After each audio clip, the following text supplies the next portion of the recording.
Good. We're this way. We're here for. Down with this, Patrick?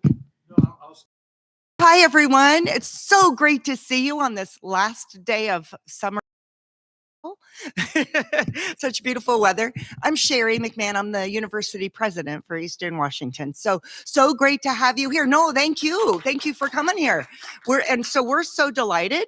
We have now branded ourselves, gone through a rebranding as the region's Polytechnic, because we believe that our students should have an applied learning or experiential learning opportunity when they go to college. And so we're moving towards that. We're doing a lot of launching a campaign that kicks off on Friday. So we're very excited about that and hoping to help fund some of those stipends for internships, because, a lot of our students are first generation, they have to work. And so if we could give them an opportunity to provide a stipend, and then they can choose that internship, and it would help them immensely throughout their career. We have great data on students that do internships and their success. So we are moving in that direction, and we're really, really excited about this.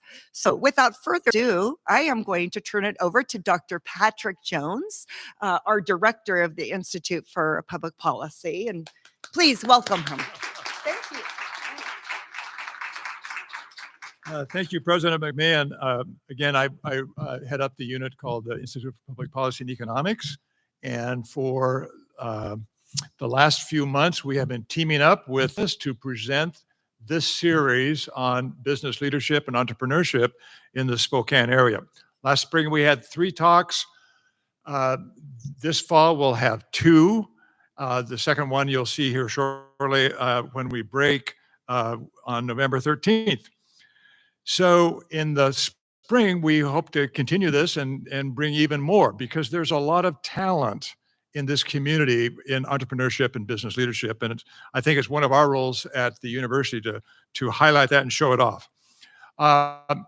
We do a lot of the work ourselves here during this series, but we do get financial assistance. And I want you to, if you wouldn't mind, Washington Trust Bank. Is there anybody from the bank here today? Give them a round of applause in absentia.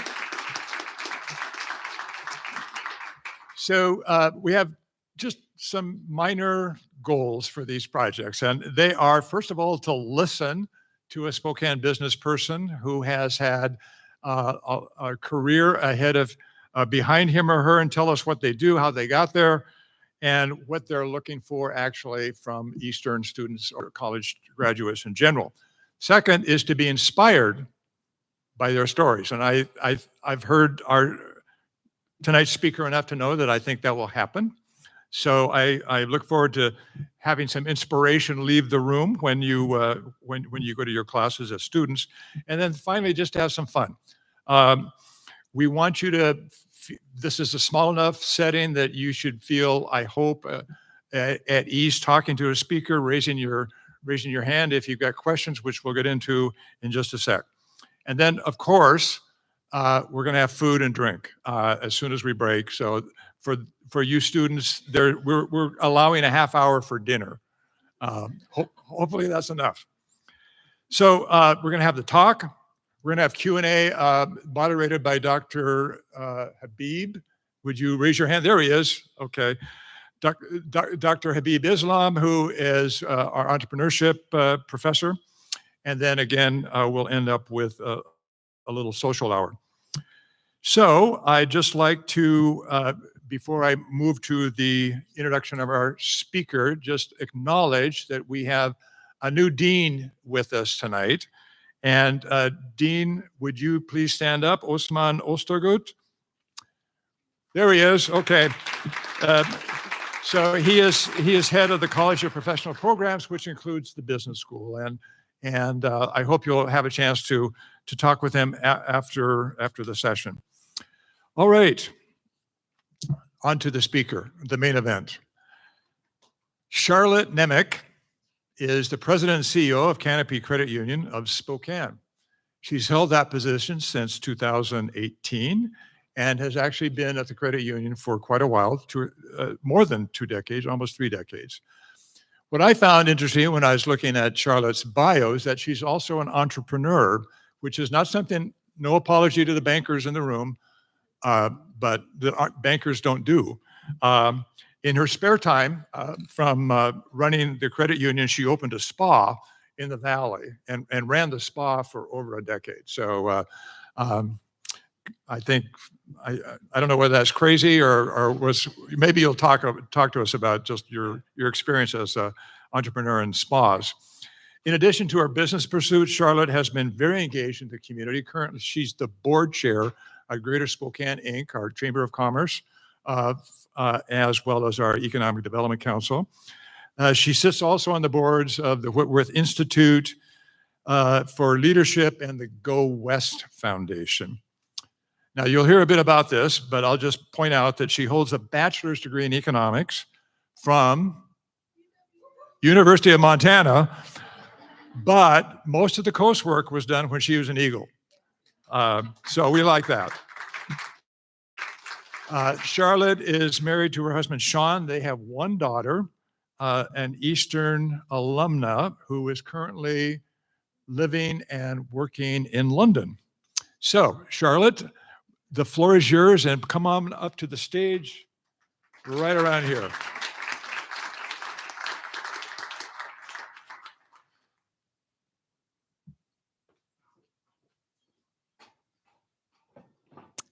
All right, is this thing on? All right. This is a little different format that I'm used to, like all these lights. Great. So thank you for having me. There is one thing I am going to clarify. I'm actually EW grad. So University of Montana I grew up in Montana. It is my home. It is my love. That is where I feel most at peace when I need time away to feel that I can gain my sanity back. I oftentimes will go to the cattle ranch where I was raised outside of a little town called Havre, Montana, which is in the very northern, about 10 miles from the Canadian border, central Montana.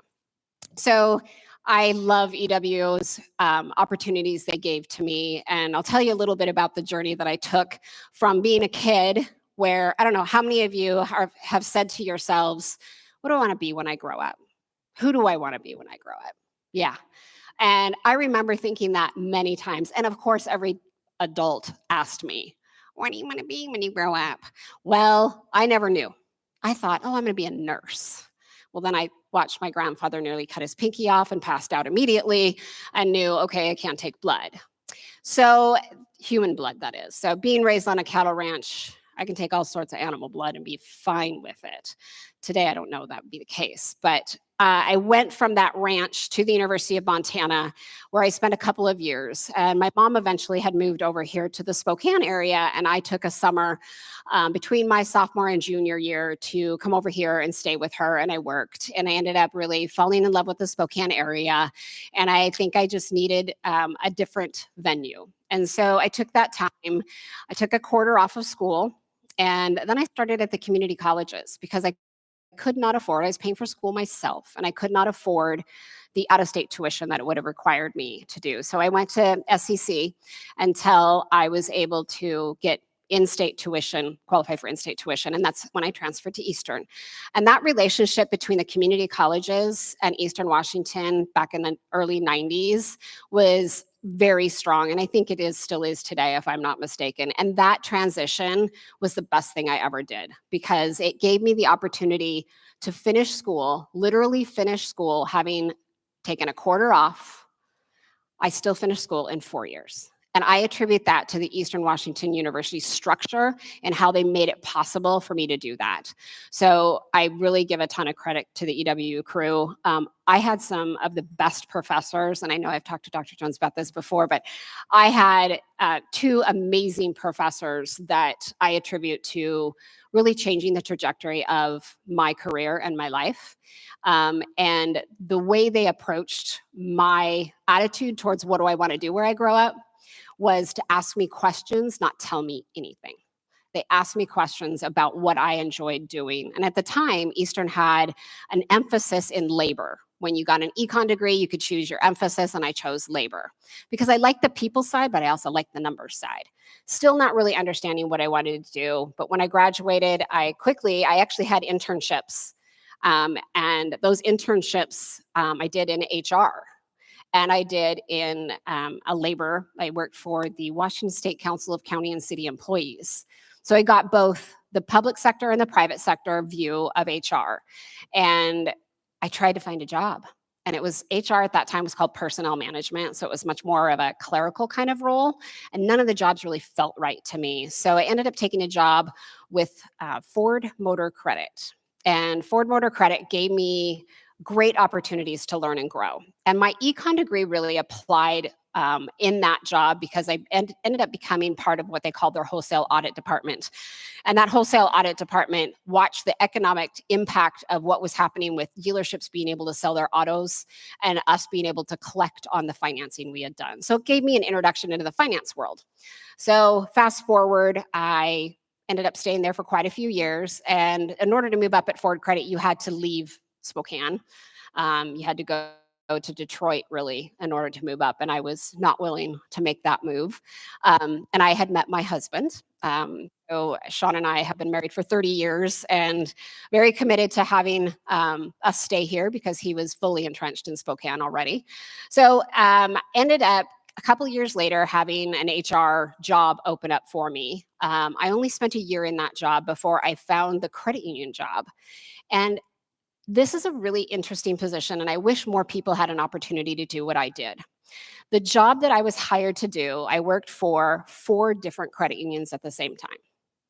So I worked for STCU, Spokane Federal Credit Union, United Health Services Credit Union, at the time Spokane Postal Credit Union. And I was hired to do HR work for all 4 of them. So what that gave me was this huge insight into culture and how things worked internally in a way that was really insightful. And imagine as a student, can you imagine if you had the chance to test run your employer? Like that's what I got to do. I got to do a test run of where I wanted to work. And it turned out I had a child 2 years into that job. And it turned out that the smaller credit unions were in need more of my services. And the larger credit union at the time was STCU, needed someone to be there full time. And I wanted to work part-time and still be a mom. So I got the absolute wonderful fortune of being able to work part-time until my daughter was in first grade. And that was granted to me because these smaller credit unions didn't need that full-time help. And so I'm so blessed to say that it gave me the in as well to say, what job do I want to do? So I really was able to find opportunities to educate myself further within the credit union movement. And again, credit unions are notorious for developing people and developing them well. And so I was privy to that, and I got to go to some really exclusive schools that required a lot of commitment from my family, because I had to be away from home in order to go to these schools. And it gave me a really great insight in how the backside of the credit union runs. Yes, the front side, I understood. I understood what a teller did. I understood what a loan officer did. I understood what new accounts looked like. I understood very little of the accounting and finance side of it. Even though I was an econ major, I didn't have that emphasis. So I had the chance in this one particular school, to really learn the financial side of the credit union industry. And it really then trajected me into being able to be promoted. So I became a vice president in 2004. I had just finished the school, and a full-time position came open as the vice president of administration for, at the time, the name of the credit union was Spokane Federal Credit Union, now called Canopy. That was a huge stretch for me. So all the students that are sitting in this room and the professionals probably know and understand that in order for you to grow, you have to do things that really make you uncomfortable and that you don't quite know, is this possible? Am I really capable of doing this? And that job included, I not only took over head of HR, but it also included marketing. And I had no clue what I was doing. None. And I remember the first marketing meeting I sat in with the marketing director, and we had just two people, marketing director and a graphic designer. And I just was completely honest. I said, well, you guys, I'm here, but you guys know the job, I don't. So you're going to have to help me understand what we're doing and what you think is the best way to go. And I empowered them to make the decisions with me being educated along the way to help back those decisions. So that was kind of my introduction into the marketing world, where I had no experience whatsoever. And then we fast forward, I did that job for 14 years and I loved it. I loved everything about it. I loved the people side of it. I loved the marketing side of it. We finally started doing some PR. We were really getting more involved in our community. It was a great, great job. I had an opportunity to hire a young woman that had worked with me at STCU, and she had taken a break from working for a while. And she was the catalyst behind what ended up becoming the new name of Spokane Federal Credit Union. And I'll tell you about that story in a minute. So I have to make sure that I give credit where credit is due. I had an immense number of mentors, both inside the credit union and outside the credit union. People that were willing to help guide me. So I always say there's a difference between your allies and your confidants. I had allies inside the credit union, people that trusted me, people that would come alongside me and push an initiative forward to help move things forward. But I had confidants outside of the credit union. And that was the key, I believe, to my success, because they were willing to be brutally honest with me and have continued to be when I'm messing up. And I actually have a board member in here right now, and I consider her a confidant, somebody that I can come to with some really confidential information. And I can tell her how I think I want to accomplish this. And she can look at me and say, maybe not the best move. Let's talk about it a different way. And it's in a way that helps me be a better leader, but also in a way that's care and concern, but not somebody that's just giving me lip service. And Barbara G., thank you for all that you do for me personally, as well as the credit union. If you don't have people like that in your life, it'll be really difficult to get ahead, in my opinion, and from my experience. So in 2004, after I took that VP position, I just continued to try to do something what I call being an impact player. And for those of you that are students in here, an impact player is someone that anticipates needs, that is willing to do stuff that you don't know how to do, but you're willing to tackle it and take it on. And you're willing to say yes to things that maybe other people are like, I already have a lot on my plate. I always had a lot on my plate, but I wanted to learn. So when you're an impact player, you're looked to then to help make the bigger decisions. And when you're looked to make the bigger decisions, you eventually start getting trusted more with information and knowledge that will help you move up in your organization. So by the time the current CEO, who again, she was an amazing ally to me, like I cannot say enough great things about Susan as far as the way she was empowered me in a lot of ways and gave me more responsibility, but I asked for it. I always asked for it. I would go to her office and I would say, what can I take off your plate today? What is something that's on your plate that's really bugging you that you can't seem to get done?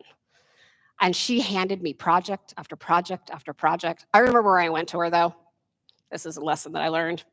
I maybe pushed a little too hard. And I said, hey, I've noticed that the collection team is kind of floundering. Like, it's not really looking good. Numbers are not great. I'm thinking I should take that over. And she's like, okay, well, let's talk to the current VP about that. Hadn't thought that far ahead, how offensive that might be. So that one I didn't get. That one I was definitely put back in my place and told to kind of stay in my lane. And that happens. Those setbacks are what make you want to do more and be more. And I didn't give up. I just was like, well, okay, but I'm telling you, it's not looking good. I mean, you're making a bad mistake. It turned out just fine, obviously, but I thought I knew everything in a lot of instances, and I know I don't. And I learned that sometimes the hard way. So the other thing that happened during that time when I was really trying hard to learn and grow was that I also always was looking at the numbers. I was constantly in the CFO's office. Poor Joe. He probably thought, if this woman would just leave me alone, I could get something done. But I would go and say, okay, remind me why this number is going down. What's happening with that? That ratio I know is important. I also started getting involved with our regulator and being the one that was the main point of contact for our regulator. Again, I had a leader who was willing to empower me and willing to give me opportunities. Not every employer is willing to do that. And that can be really challenging. So how do you continue to navigate and learn, even if you maybe have a leader that doesn't want to give you more and help you learn more? There's got to be other avenues. And I am just speaking to the students here, and that try to find those avenues that when one door closes, another should open, and try to find that open door. Don't give up when you get a no, when you want to learn more. So during this time as a vice president, Dr. Jones touched on this. I, in all my infinite wisdom, decided, hey, I think I want to start my own business. Let's see how this works. My husband worked in law enforcement. He was going to be eligible for retirement. I think at that time we were 10 years out.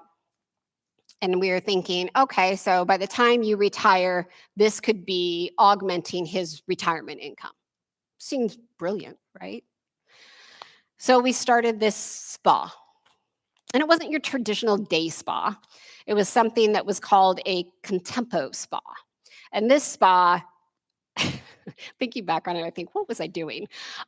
It was a part of a franchise because I knew I was not an entrepreneur. And I had read some information that said if you don't have a lot of experience being an entrepreneur, this might be a good way to dip your toe into being an entrepreneur. You kind of have a safety net, someone that does your marketing, someone that's got the systems in place, et cetera. So we opened this spa. And my husband at the time said, I can do this. Like, I'll run it. Okay. If anybody has ever known a police officer and you say police officer and spa, yeah, not a good thing. And on top of it, he's 6'5". So imagine a bunch of ladies in a spa running around with robes on and the 6'5" dude is standing around. No, it just didn't work the way the vision kind of was initially. So I ended up, during the time that I was a vice president, for 9 of the years that I was a vice president, I was also running this spa. Hindsight, at the time I thought I was in a living hell because it was 2 full-time jobs. So I worked every weekend. I worked most evenings. I was leading, a spa manager. I was inspecting for cleanliness. I was doing the numbers. I was doing the marketing. I was doing the booths. It was a lot. And actually, I think Eldana might remember that because she was Valley Chamber at the time, and I was very involved in the Valley Chamber as part of that. But what it did for me is it helped me understand what I loved, what I didn't love, but it gave me the experience of being an entrepreneur. which means you're in charge of everything and there's no one else to blame it on. It's all you all the time. So that experience helped me when in 2017, the CEO of the credit union said, I'm going to retire. Here's my 1-year notice. And I had not contemplated being the CEO until about 2 or 3 years prior to that. And no coincidence here, that 2 or 3 years prior to that was about the time that I asked to take over that collection department. And I was told no. And I thought, well, let's see about that. So kind of got myself into a situation where I thought, I think this credit union has more oomph behind it than we're taking advantage of. And so I kept watching how things were going and looking at the numbers, very conscientious of the numbers. We had not grown in membership in over 15 years. Our loans were great until about a year before the CEO gave her notice, and they had gone completely down compared to what we normally would. We had grown very incrementally in deposits. So in assets, we had grown very incrementally, just a very small 2-3% every year. But again, we weren't gaining new members. And the competition was continuing to get fiercer and fiercer. So when I eventually said, I think I'm going to throw my hat in the ring for this CEO job, I had in my head a very clear vision of what I thought this credit union could be for this community. I knew that there were a lot of other credit unions doing great things in our community. And to go head to head with the bigger credit unions was going to be really challenging, let alone you talk about the banks and the watch trusts of the world that also are filling a niche in this community. So I had this vision of what it could be. And so when I applied and the board interviewed me, I was able to articulate both a vision and values that I felt this credit union could have that was different from what everybody else was doing. And I also was able to articulate the numbers. And again, Joe, he, bless his heart, he sat down with me before my interview. I said, here's what I'm thinking. Here's where I think these ratios should be in the ideal situation. And we practiced and practiced me presenting these numbers so that when I did interview, I knew what I was talking about and I could articulate exactly how we were going to reach those numbers. So apparently I did a good enough job to have gotten the job. And then I kind of paused and thought, what have I done? Because I wasn't sure that I could do it. I was scared out of my mind. And still today, I question it at times. I still today sometimes wonder, am I doing the right thing for our members, for our staff, for this community? Because those are the 3 things that are my why for getting up in the morning and going to work every day. Is, am I creating an atmosphere where our staff feel cared for and valued, that they will then pass that care and value on to our members, which then will be passed on to our community. And that's my why. And I had to keep reminding myself, and I still do today, why I get out of bed every morning. Because otherwise, I don't know that I could have made it through and continue to make it through some really hard times. So the credit union decided early on in my role as CEO, actually, it was even before I transitioned to CEO, which I will give a huge prop again to the former CEO. She gave a 1-year notice. Who gives a 1-year notice? Like, that's insane. But the board was bound to determine they were going to fill that role. So she gave her notice in, I think, at the June board meeting. By August, they wanted to do interviews.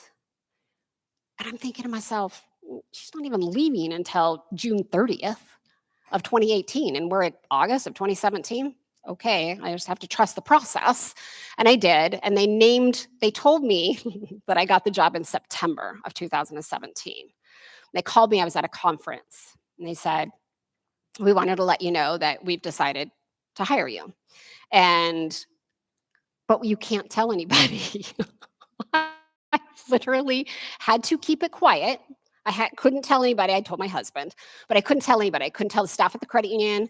I couldn't tell my dearest friends, like people that I would have loved to have shared my news with. But we did a whole staff announcement finally in November because the CEO was going out for surgery. And so she would be gone for half of November and all of December, a part of January. So she at that time named me an executive vice president, kind of empowered me to do the decision making while she was gone for her surgery. But imagine that you're kind of given all of the responsibility, but none of the authority. That's kind of what it felt like for about 8 months. And again, credit to her. I think in under circumstances with two different people, this could have been a huge disaster. But I came to her and said, we need a branch. Our members have been asking for a branch in the Valley for as long as I have worked here. And that by this time, it's 23 years. They've been asking for a branch. We need to increase membership. We've got to come up with a strategy. And a branch at least will get us some exposure out in the Valley where we need it. So we did the research. I found a location. Again, I am not the CEO yet. I had to have the board sign a special document that I could sign, the real estate document, to buy the property in the Valley. And so I signed the document, still not the CEO, and we started construction in 2018 for the Valley branch. And when when the architects presented us with the I don't know, what do they call it? The pretty picture. It was just a pretty picture. It wasn't like the architectural true drawings. It's just a really pretty picture of what the branch could look like externally. We were so excited. Mind you, this credit union had never had a branch except for like a shared branch that they did jointly. So we'd never had our own. And so, oh my gosh, the leadership team was on cloud 9. I was on cloud 9. I'm like, yeah, look at me go. Made my first big decision. We're going to have a branch now, and look at how cool it's going to look. And that marketing person that I told you about that really was the brains behind the Canopy brand today came to me, and she casually leaned her shoulder against my office door and she said, "Can I lean in?" I don't know about the rest of you that are already leaders, but when someone says that to you, you're like, oh boy, here it comes. So I really try to create an atmosphere with my team where they can lean in with me. And so I said, sure, have a chair. She said, "Are you going to really put Spokane Federal Credit Union across the front of that beautiful new building?" I was like, oh, yeesh, I can't think of everything. And I couldn't. And thank goodness for her, because I said, you know what? That would look really bad. It doesn't fit who we are anyway.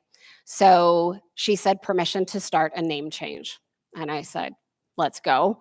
We got to get the board's approval. So we did that, and she off and running. In 9 months, she pulled off a name change and all the material and all of the education and everything that had to go with it. It was a feat that I could not believe she did. During that time, we also became what's called a Community Development Financial Institution, so a CDFI. And as a CDFI, it is a designation that is given by the United States Treasury Department. And what it is it says that this credit union or this institution, because there are CDFIs that are not credit unions as well, SNAP happens to be locally CDFI. What it says is we qualify to be a community development financial institution because 60% of our loan dollars and 60% of the number of loans that we do go to underserved communities, goes to those communities that struggle to have build financial wealth. So we qualified to be a CDFI and started the rebrand process. And the reason we chose the name Canopy, the reason that stood out for us was because what we rebranded to was to be that credit union that provides shelter and protection to those in our community who can least afford to have a loan or can least afford to live day to day. And we want to help those people on their financial journey to financial success. And that was where we could grab a hold of something and say, okay, This is something no one else in our community is doing.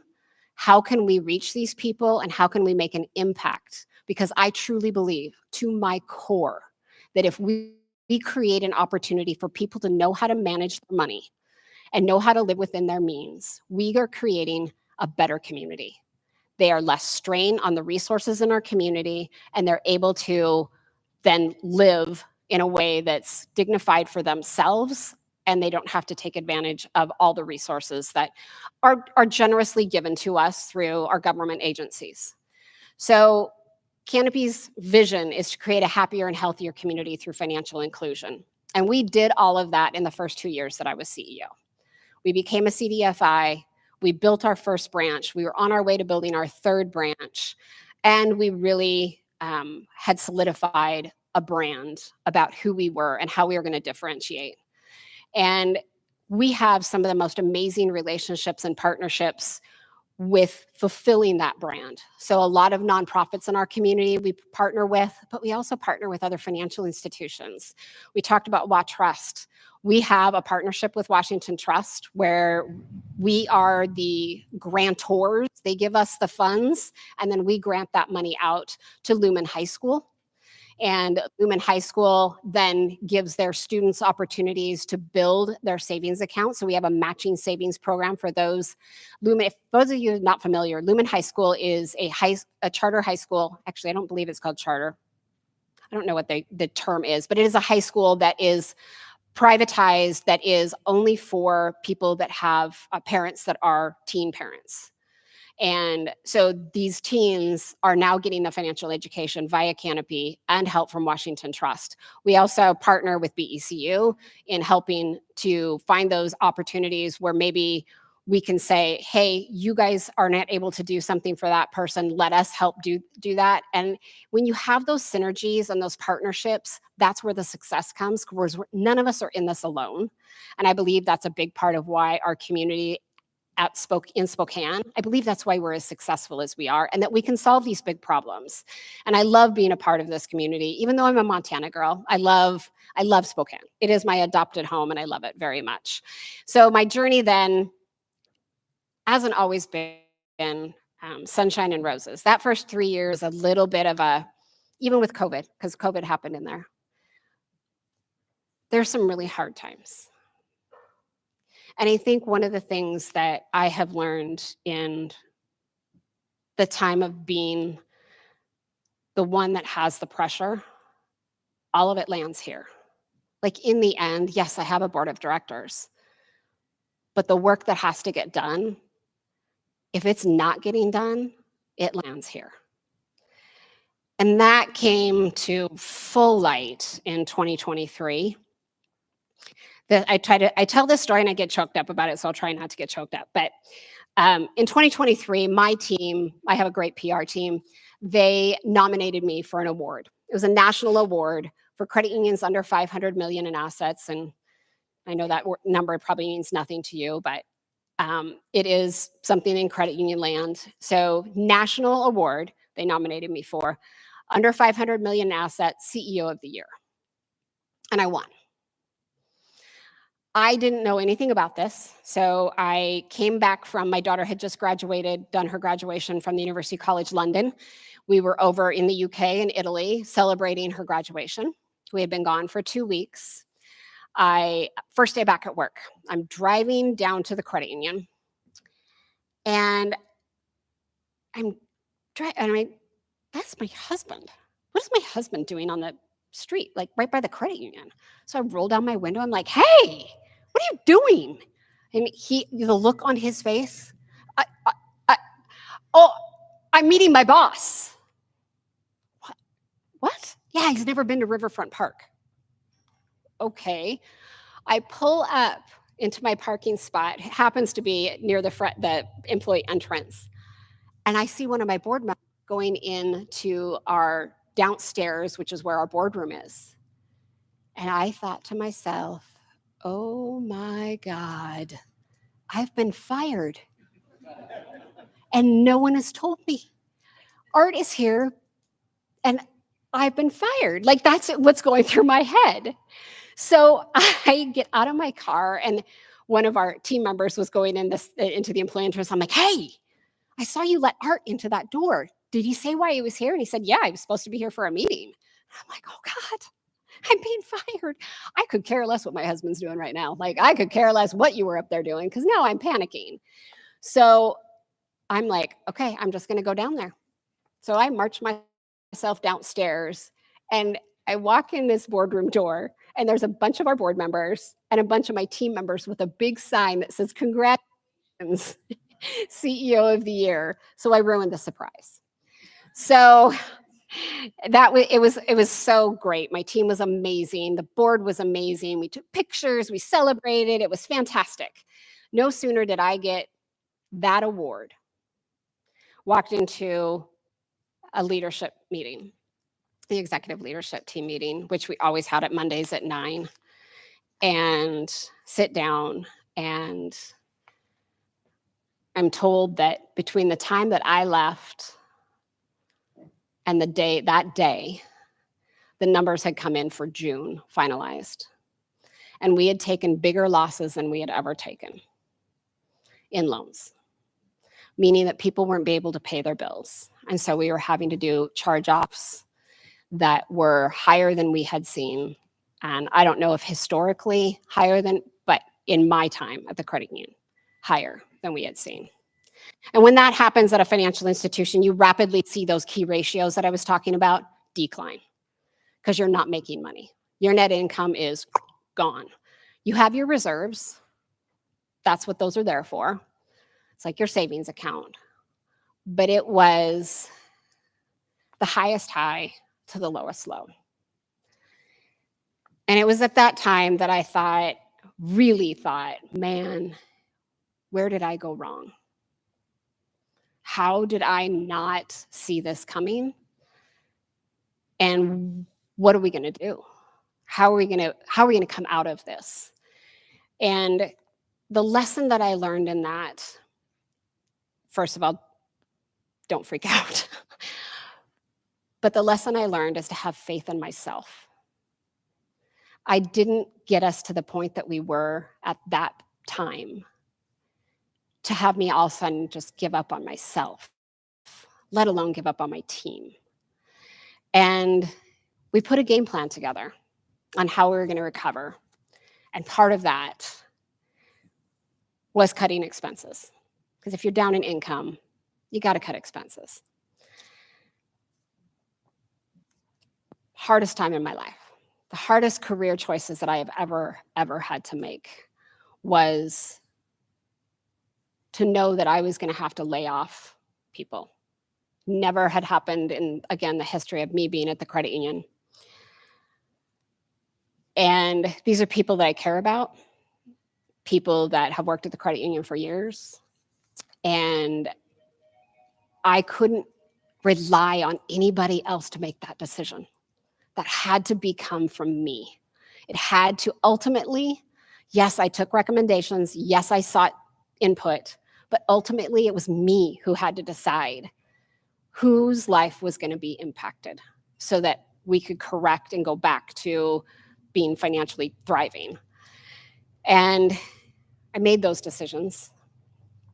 And I personally, and again, my HR background helped me in this tremendously, because I'm the one that delivered the news to every single person. Those 5 people talked to me face to face about why they were being laid off.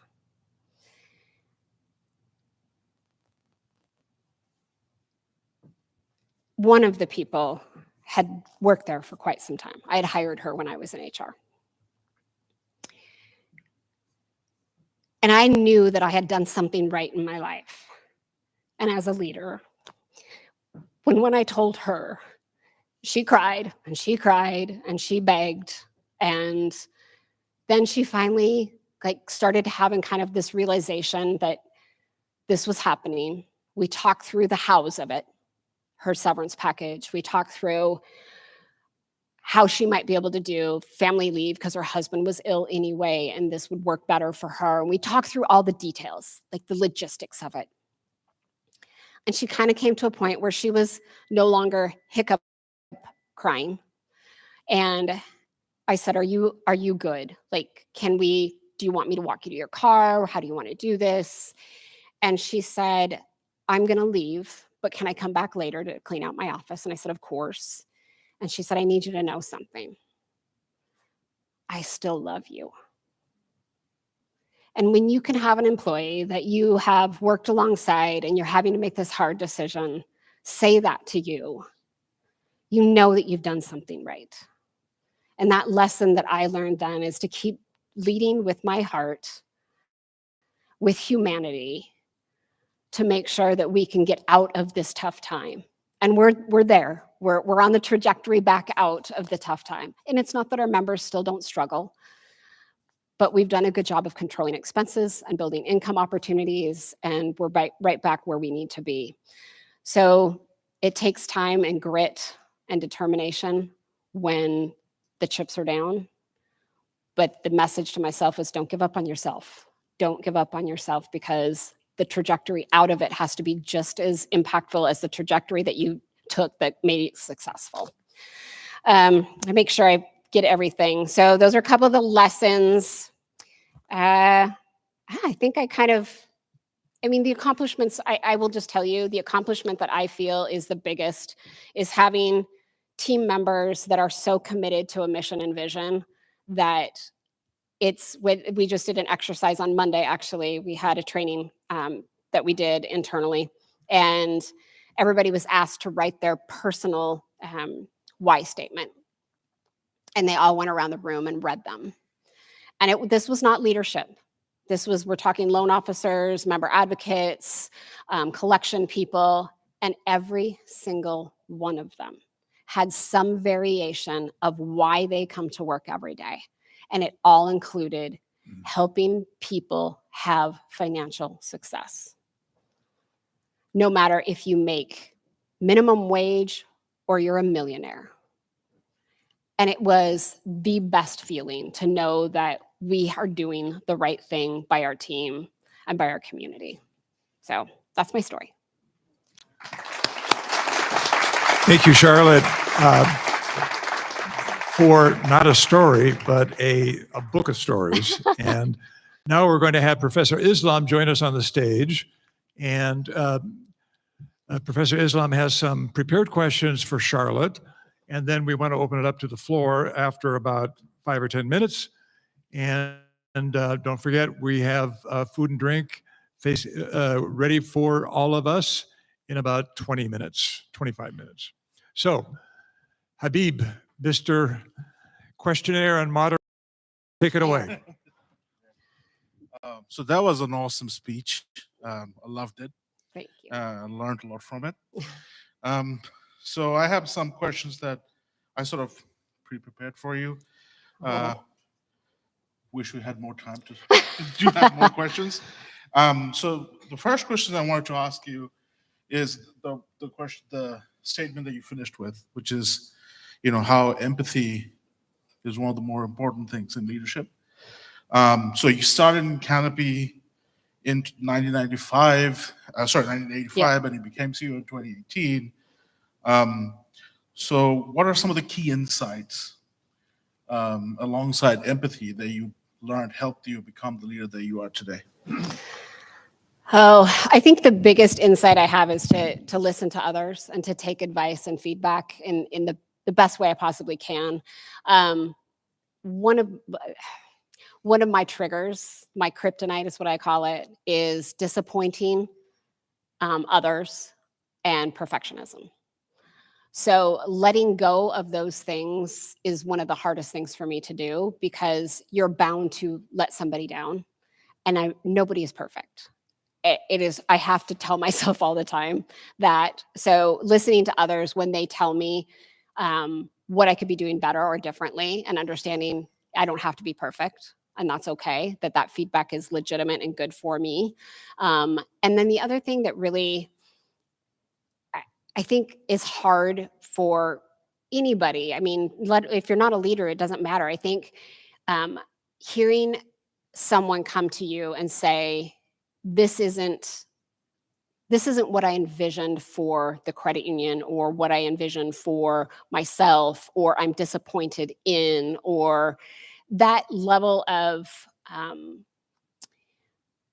openness, I think, is the key to this. So being open to hearing even the worst news has been hard lesson learned, because I have learned it the hard way. I have had instances where I've had an employee in particular that gave me some feedback in a way that I felt was really disrespectful. And whether or not that feedback was disrespectful or not, in my opinion, it was still feedback. And all feedback provides you with knowledge and information to move forward and do better. And taking it in without it being, I am flawed and unperfect, and I shouldn't be doing this, like throwing the baby out with the bathwater, old saying.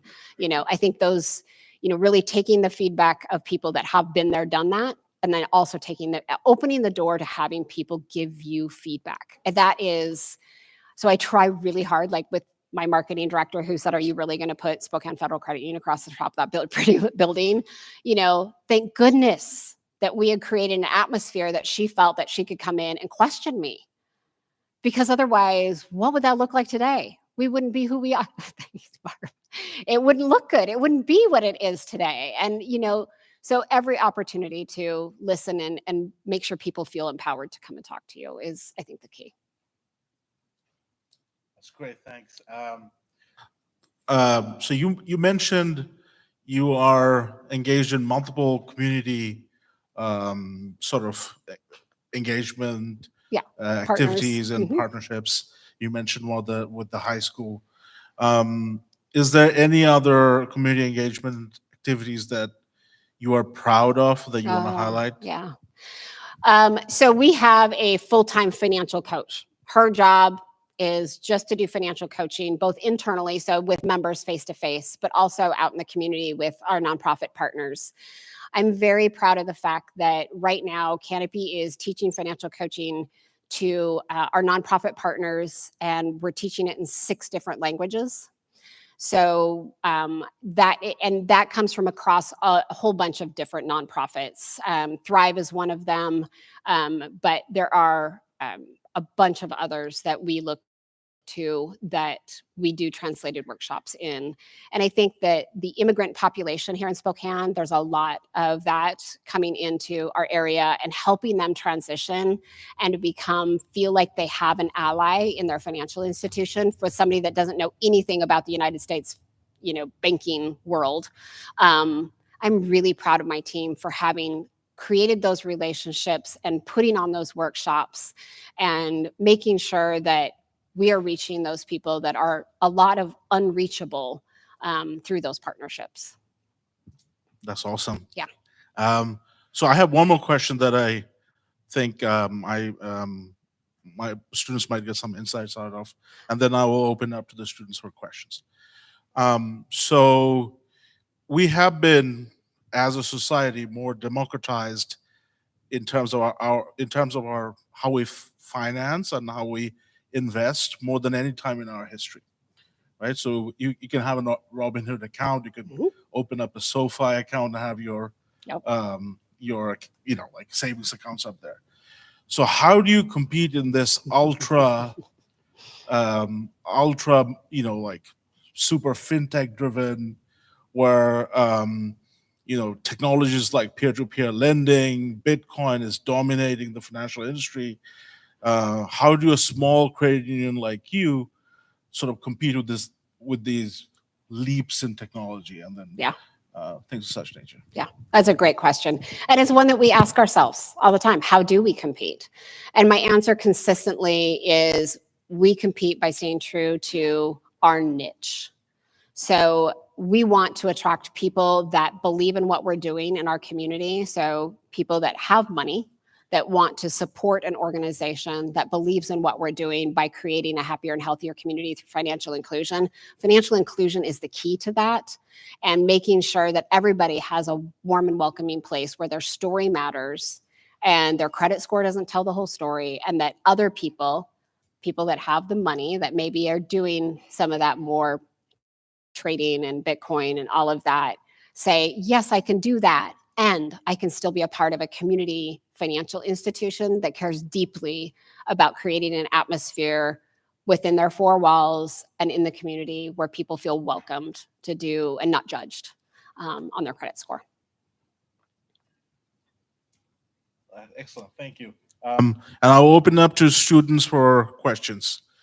Please raise your hand if you have a question and someone will bring you a mic.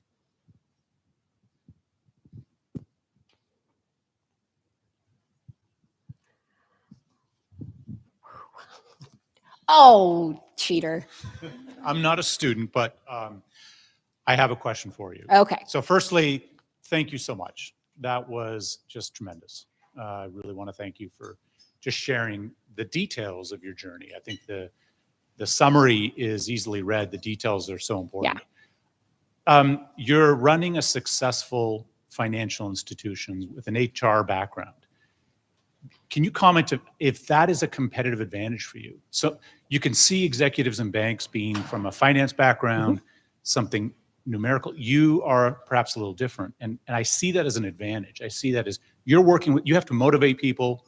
It's people that make you successful. Yeah. You have that background. Do you feel that that's been an advantage for you? Absolutely. It's funny you bring that up, Rosella, because I'm actually doing a talk next week on HR to the corner office. And it is really focused on the importance of how do we get more HR people into that CEO role. I do believe that anytime that you understand the people side of business, whether that be your customers, your employees, all of it, you understand the people side of it. And HR does such a great job of helping us learn more about the people, the EQ side of what people are doing, that you're creating a stronger leader that way. And I believe it has been an advantage for me for sure. Not to say, and again, and I tell HR people this all the time, you cannot negate the importance of understanding the financials, of understanding what makes success in your industry. And I think that is sometimes the part that HR people get put into a slot and not given that opportunity. And I think being a part of a smaller organization like I was, that I was able to be exposed. I just had to walk around the corner to go talk to my CFO. I didn't have to go to another building. I didn't have to go to another city. I was right there.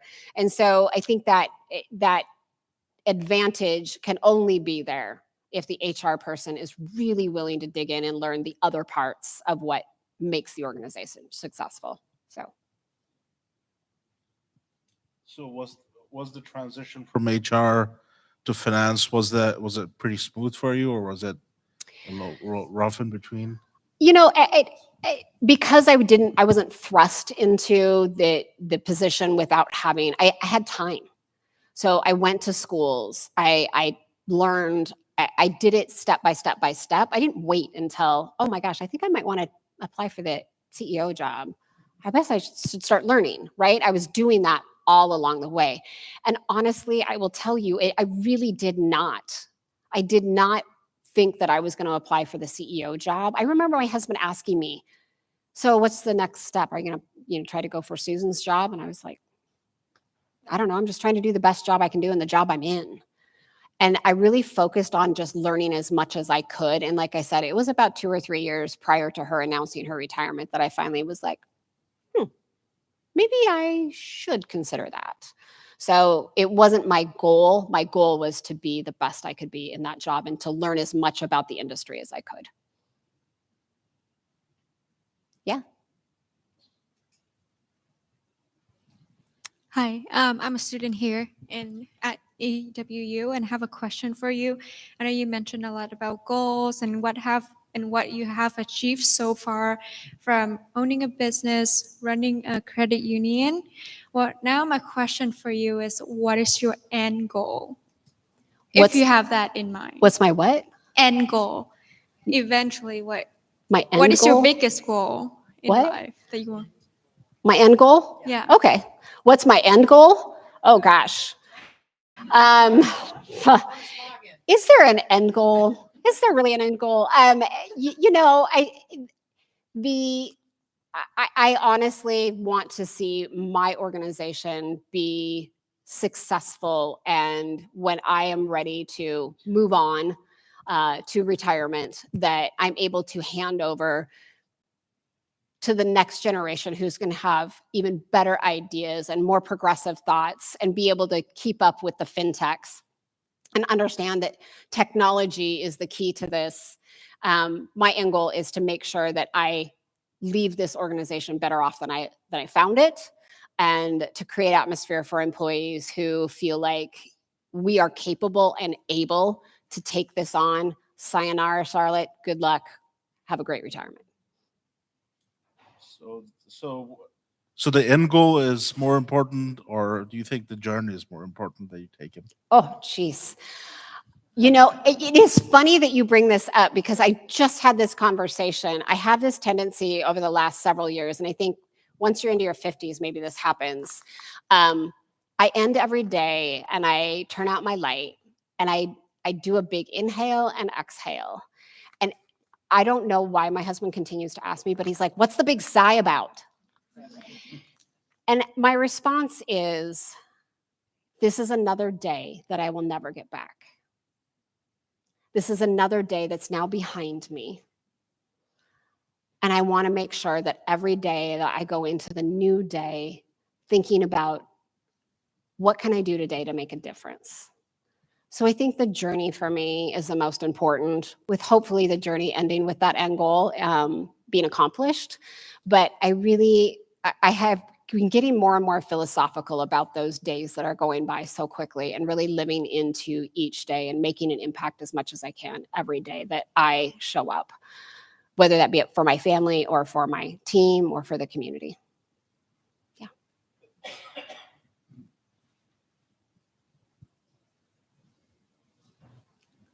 Hi, my name's Hunter, and I'm a finance student here at Eastern. Oh, thank you. And yeah, so once I graduate this spring, I want to get into banking. I worked at Washington Trust Bank last summer, and it was awesome. And like one of the main things that Washington Trust really values is the culture of their company. You know, at a smaller bank as compared to maybe bigger corporate banks. So I just was curious with credit unions and with Canopy Credit Union, what would you say is kind of the culture of your company? It's a great question. And I think I kind of touched on that. So one of our key core values is curiosity is welcome. We really believe in having every team member, doesn't matter at what level you are, and I've got a team member here, to really ask questions, get curious, and curious about how we can do things different and better. And that then accompanies what we talked about earlier, which was making sure that you're open to hearing that feedback, that you are not so married to how it's always been done, or we've never done it that way. And so that culture is a lot of creativity, a lot of back and forth dialogue.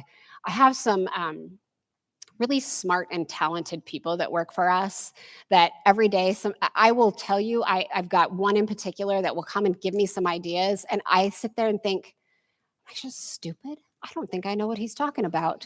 And so I will have to ask the question like, okay, slow it down, Cordine. Like, repeat that for me. Like, what are you thinking we should do? And I think by doing that, it creates opportunities for us to be better every day. So I think the culture is really around, and we also like to have a lot of fun. I will be the first one that says anything food related, game related, let's have a competition we play bingo on our chat. Like it's a ridiculous back and forth. Like I think to myself sometimes, are members getting served, people? You're playing bingo. What are you doing? But it's an atmosphere of a lot of fun, a lot of curiosity. And it's really one of those things where I hear laughter. When I hear laughter when I walk out of my office, I'm like, yes, that's what we want. We want people laughing and enjoying their day.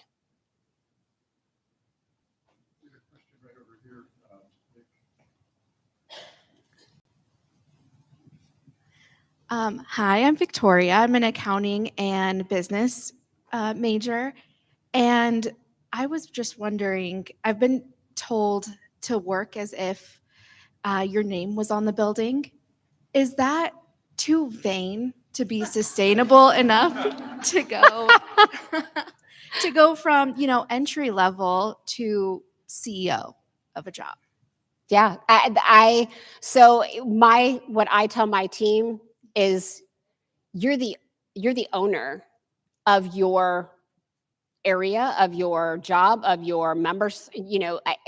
Act like you own this. And if you act like you own it, you'll put your heart and soul into making sure it's successful. And sometimes it's harder. And going back to culture, you have to have a culture that allows people to take ownership, and that you're not being told, just do what I tell you to do. Don't ask me questions. Go to A, go to Z, and you're done. See you later. If you don't have a culture that encourages that curiosity and how do I make my job better and own my job, then you're not going to be able to do that. But I absolutely love the idea of, act like your name's on the building. Go for it. And I always tell people, want my job. Please want my job. I'm all about it. Yeah. But if I don't provide an atmosphere for them to feel comfortable wanting to, and expressing that they want that, then I'm not going to create what I want to create in my end goal. I like that. Name on the building. Do it.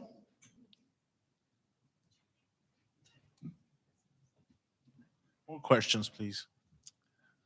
I think we're About time? about time, Okay. Professor Islam. Standing in the way So- of food, I think. Big round of applause again for Charlotte Nemec. Thank you, Professor Islam, for doing that. And Charlotte, please stay there just a sec. We got something coming up for you. Oh, shut up. Dr. Pascal has Oh, Dr. some- Pascal. some good stuff. I have to tell you, Charlotte, that's inspirational Oh, and, thank you. motivating. Thank you. One of the things that I take away from this, and I wish our students will pay attention, is don't be afraid to try and do what you think is right. And even if it doesn't work out, you can rationalize, you can say, hey, I did what I thought was best, and then learn from that. Yeah. So thank Yeah, you so very that's how you much. build grit. I will tell you right now, grit and resiliency are such a key element in moving forward in any career. And making those mistakes and learning from them, that's how you build that. So we have a small token of our appreciation Cool. of your presentation Oh, to us. And I'd like to thank show that you. to you. Get to add. Oh my gosh. What it reads here, it says, oh, now it speaks. Distinguished speaker Charlotte Nemec, in recognition for your outstanding presentation at the EWU Business Leaders and Entrepreneurial Series. Comes from the School of Business. Thank you so very much. Appreciate it. Thank you. I appreciate it. It's my honor. Thank you so much. Go Eagles. So before everyone breaks right now, I just want to say that there will be this talk posted along with the Q&A on the Business School's YouTube Thank channel. you. I don't know, Nick, how long that will take, but a week or two? No.